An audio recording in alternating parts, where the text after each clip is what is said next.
சிஷ்யன் என்பவன் தன் குருவை போலவே தனக்காய் வாழாமல் தன்னையும் தருவானே. தனக்காய் வாழாமல் தன்னையும் தருவானே. அவருக்காகவே அனைத்தையும் இழந்தாலும் அதை மகிமை என்றெண்ணிடுவே. அவருக்காகவே அனைத்தையும் இழந்தாலும் அதை மகிமை என்றெண்ணிடுவே. ஹல்லேலூயா, ஹல்லேலூயா.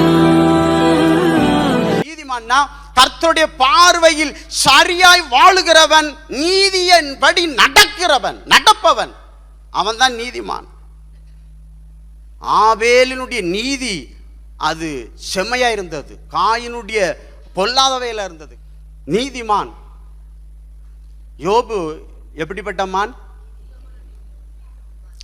அவன் தன்னை நீதிமான் சொல்றான். கர்த்தர் கூட அவனை உத்தமன் சொன்னார், அப்படிதானே? நான் அவரை குறை சொல்லலை.